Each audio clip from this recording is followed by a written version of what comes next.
పాక్కు shock ఇచ్చింది Iran. హర్ముజ్లో Pak షిప్ను అడ్డుకుంది Iran.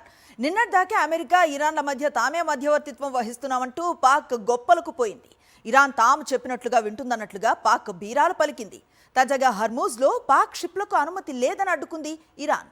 పాక్కు shock ఇచ్చింది Iran. హర్ముజ్లో Pak షిప్ను అడ్డుకుంది Iran. నిన్నటిదాకా అమెరికా ఇరాన్ మధ్య తామే మధ్యవర్తిత్వం వహిస్తున్నామంటూ పాక్ గొప్పలకు పోయింది. ఇరాన్ తాము చెప్పినట్లు వింటుందన్నట్లుగా పాక్ బీరాలు పలికింది. తాజాగా హర్ముజ్లో పాక్ షిప్లకు అనుమతి లేదని అడ్డుకుంది ఇరాన్. పాక్కు షాక్ ఇచ్చింది ఇరాన్. హర్ముజ్లో పాక్ షిప్ను అడ్డుకుంది ఇరాన్. నిన్నటిదాకా అమెరికా ఇరాన్ మధ్య తామే మధ్యవర్తిత్వం వహిస్తున్నామంటూ పాక్ గొప్పలకు పోయింది. ఇరాన్ తాము చెప్పినట్లు వింటుందన్నట్లుగా పాక్ బీరాలు పలికింది. తాజాగా హర్ముజ్లో పాక్ షిప్లకు అనుమతి లేదని అడ్డుకుంది ఇరాన్. పాక్కు షాక్ ఇచ్చింది ఇరాన్. హర్ముజ్లో పాక్ షిప్ను అడ్డుకుంది ఇరాన్. నిన్నటిదాకా అమెరికా ఇరాన్ మధ్య తామే మధ్యవర్తిత్వం వహిస్తున్నామంటూ పాక్ గొప్పలకు పోయింది. ఇరాన్ తాము చెప్పినట్లు వింటుందన్నట్లుగా పాక్ బీరాలు పలికింది. తాజాగా హర్ముజ్లో పాక్ షిప్లకు అనుమతి లేదని అడ్డుకుంది ఇరాన్.